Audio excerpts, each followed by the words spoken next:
All right, this is problem 11.16 on page 635. A projectile enters a resisting medium at oh, by the way, even though we're recording, feel free to ask questions. This is very important. Enters a resisting medium at x equals 0 with an initial velocity of 1,000 feet per second, travels 3 inches before coming to rest.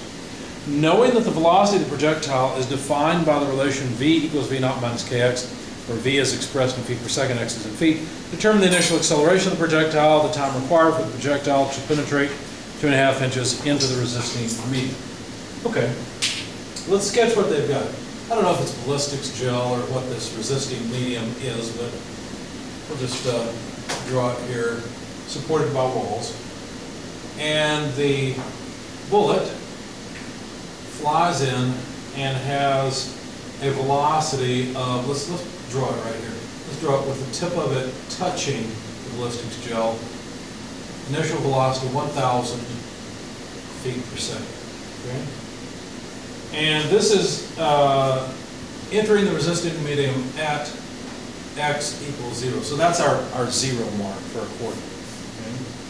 Travels 3 inches before coming to rest. So I shouldn't have put that right there. Maybe I should put it over here. V naught 1,000 feet per second. It comes to rest at a position of x equals 3 inches. So it comes to rest right there. The velocity of the projectile, now this velocity is the velocity while inside of the medium. It's the initial velocity minus kx. Okay. Determine the initial acceleration of the projectile and how long it takes. So we want a naught. And we want, F is for flying, we want to know the velocity at x equal 2.5 inches. So before it comes to rest at 3 inches, what is this velocity? Okay. Now you guys asked me about this. So how did you approach it? What did you think of? So what we did for this was to rearrange. It was equation 11.8. Is that after or before the problem in the book? It is after. There's your first problem. You shouldn't have to go to an equation afterward in order to use it. Let's talk about equation 11.8, which you tried to apply. What is true about that equation? They're constant what? There's a whole family of them. Constant what equations? Constant acceleration. Is this constant acceleration? No. So we can't use that equation. Okay? So that's the first wrong turn. So let's consider the easiest way to solve these kinds of problems is just go back into the chapter before. In fact, they make it easy. They've got almost a summary. It's called Solving Problems on Your Own. So go back to page 632 and see if there's something else we might be able to do.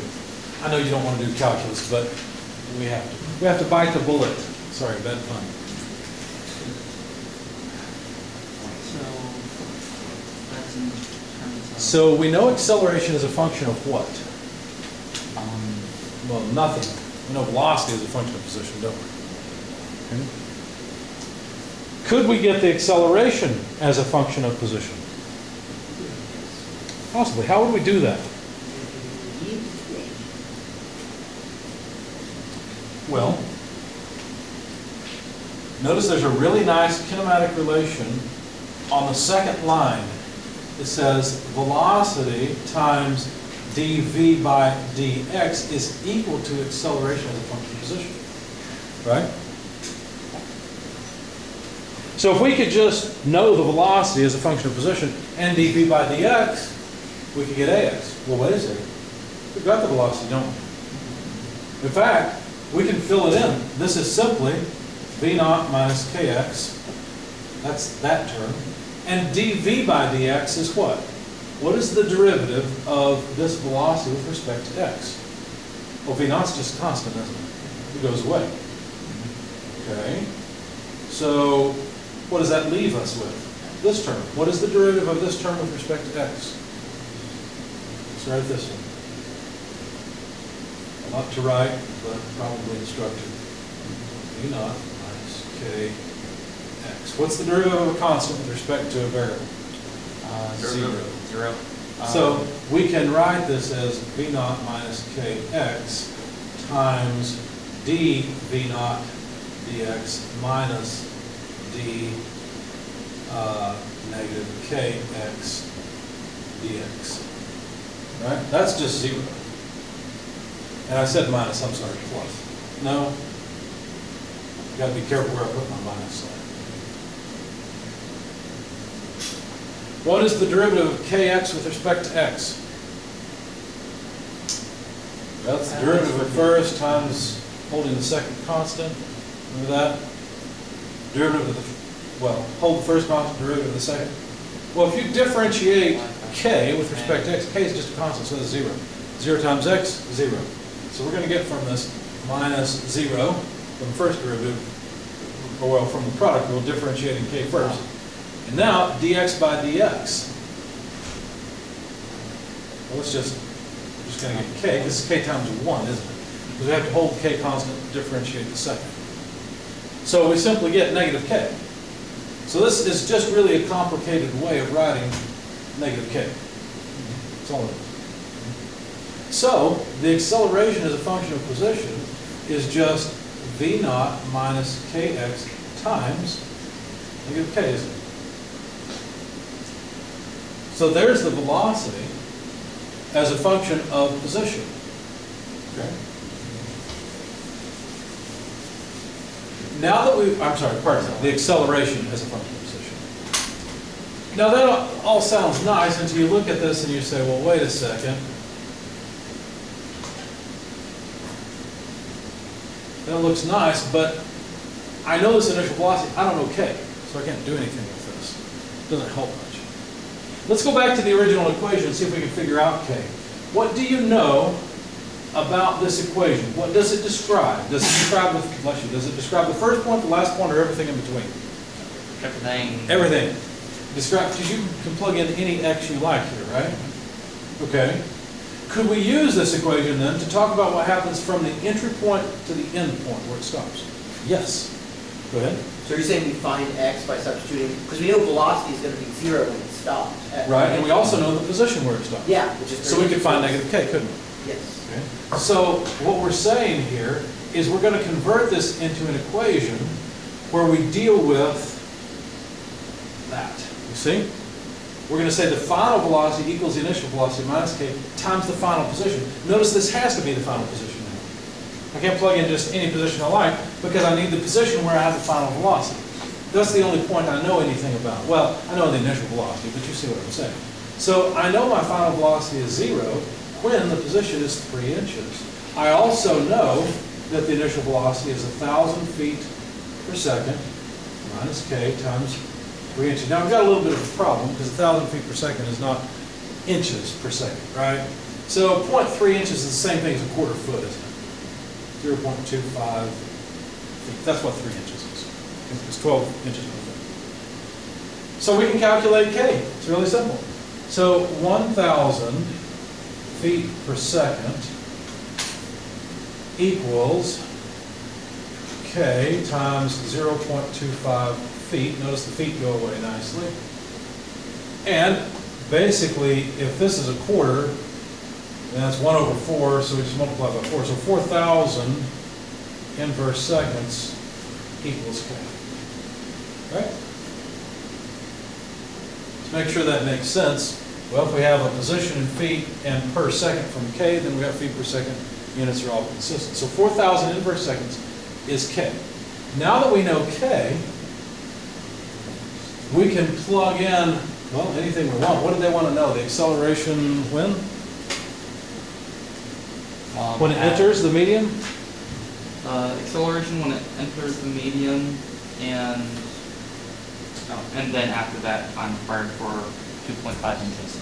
Okay, so let's plug in various things. So we've got 1,000 feet per second for our initial velocity.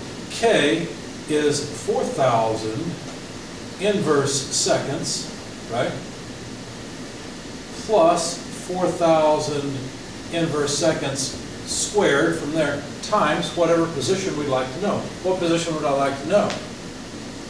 Well, let's find out. I have a question. Okay, let me finish this off. The acceleration at x equal to 0, because that's what they wanted, right? Acceleration at the entrance.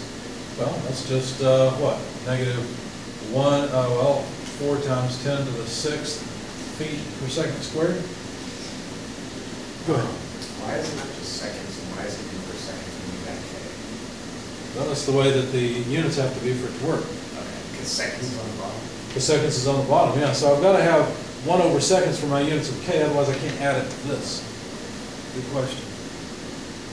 Do you see what I did here? I just plugged in x equals 0, recognized that this term went away, multiplied 1,000 times 4,000, which is 4 million, wrote it in scientific notation, put the units together, and there it is. So the initial acceleration, in other words, the acceleration at x equals 0, let's make that very clear, evaluated at x equals 0 must be negative 4 times 10 to the 6th feet per second squared. What's the acceleration of gravity? 32.2. Yeah. Kind of wimpy acceleration. Have you ever seen videos where people shoot rounds into things and then recover the pieces? Because that's what they are. You wonder why? That's why. There's a heck of a lot of acceleration, a heck of a lot of force on the round, or the bullet really, rounds the whole thing, that slows it down very quickly. That's why you don't want to get in the way of it. You don't want to be that source of acceleration. Anyway, so then we'd like to know the velocity at a position of 2.5 inches. Well, that's pretty easy, isn't it? We've got an equation for velocity right here. It says that the velocity as a function of position is the initial velocity, 1,000 feet per second, minus 4,000 inverse seconds, that's k, times a position of, well, let's evaluate this at 2.5 inches. So times 2.5 inches. Now the problem is we've got feet per second here and inches per second there. So let's convert it. 1 foot per 12 inches. And let's see, can I do that in my head? Probably not. Why don't you guys tell me what the answer is? What is the velocity at 2.5 inches? I'll try to do it in my head while you're calculating it as well.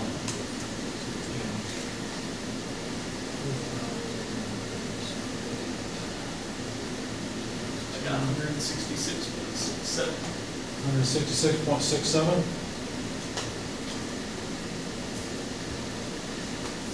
Anybody agree with that? Sounds good to me.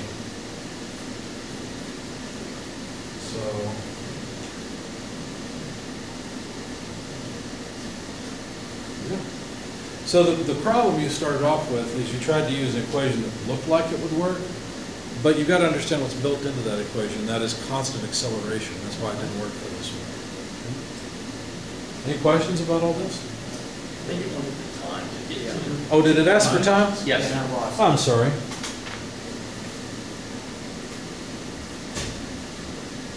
Oh, it didn't ask for the velocity at 2.5 inches. It asked for the time required for it to penetrate 2.5 minutes. I'm sorry. I messed up. Well, we got a bonus answer there. Okay, so what should we do now? Let's go back to page 632. See if we can figure out what else we could do with this.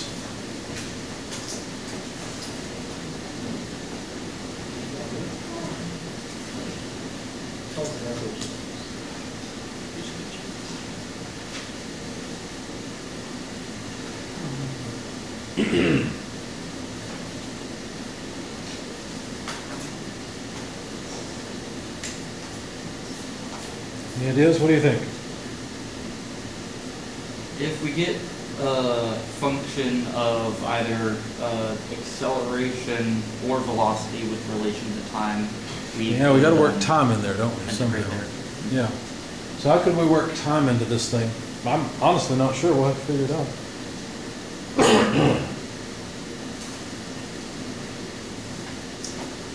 Let's see. It looks to me as if our only opportunity is on the third row. Well, the third row is cut into half. See the top of the third row all the way on the right? See how they've got integral of, here, let me just write it at the board, because I think this is what we'll have to use. Let's see. I don't think we need any of this. Let's try another tactic.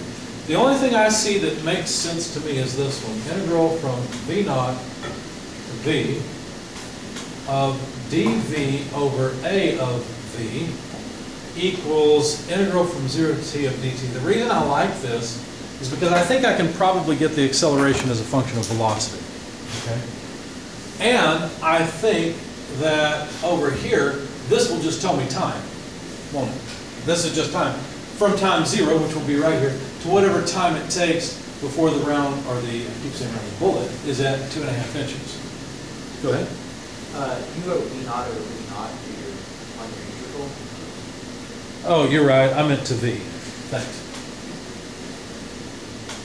So this is the velocity at time t, but I'm really interested in the position. Let's see, first of all, though, if we can get the acceleration as a function of velocity. What would that look like? Well, a minute ago, we had acceleration as a function of position, didn't we? Now, I'm doing this from memory, so correct me if I'm wrong. I think we had V naught K plus K squared X. Is that right? Okay. This almost looks like acceleration as a function of velocity, because velocity, actually, let's see, if we factor out the negative K, we have V naught minus Kx. But wait a second, V naught minus Kx is simply the velocity, isn't it? So isn't the acceleration as a function of velocity just minus kv? Right? So now we've got the acceleration as a function of velocity. I think we can plug it in there, and I think this will be easy, as long as we know the velocity at these 2 points. Well, we know it here. Do we know it at 2.5 seconds? Hey, look, that intermediate result might come in handy. What do you know? I really didn't plan that, honestly. It was a good thing we had it. So I think we've now got the acceleration as a function of velocity. We don't have to worry about it as a function of position. So let's just plug it in. We'll integrate from the velocity at x equals 0 to the velocity, let me call that v2.5 at 2.5 inches. In other words, the point right, before it comes to rest. And dv over negative kv should be easy to integrate. And this integral will just come out to the time required to go from 0 to 2.5 inches. Does that make sense? Does my terminology make sense there? So that's the time we're looking for. Help me integrate this one over here. How does it go? dv over negative kv. Well, that negative k can come out, so it's 1 over negative k. Back to that. V naught to v2.5. dv over v is the time we're looking for. This is the time you're looking for. Sorry, I couldn't help myself. Okay. Very few Star Wars smiles. Anyway, so how do you integrate 1 over x dx? Natural log. So this would be negative 1 over k, natural log of the velocity evaluated from the initial velocity to the final velocity of the velocity at 2.5 inches. Okay? All right. Well, so we'll have 1 over negative k, natural logarithm of the velocity at 2.5 inches minus natural logarithm of the velocity initially. What's an easier way to write that using the rules of logarithms? Velocity at 2.5 over v0. Exactly. So you can put those two together. This is one of the properties of logarithms. So all we need are those two velocities, and we'll have the time required. Now let's be careful and think about this. You see how the units of these velocities will cancel? So we're taking the natural logarithm of a dimensionless thing. That's good. If we had a dimension in here in this argument, we'd have a problem. Okay?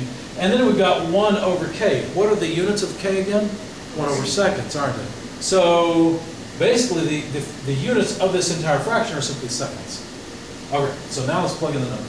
So 1 over negative 4,000 inverse seconds, natural logarithm of the velocity at 2.5, that was 166.67, velocity initial 1,000. That should tell us how much time it takes for the round to reach 2.5 inches. Keep saying round, I should say pole. Somebody plug this into your calculator, let's see what we get. Got 4.48 times 10 to the negative 4. One second that. It's a really doggone short time. Questions?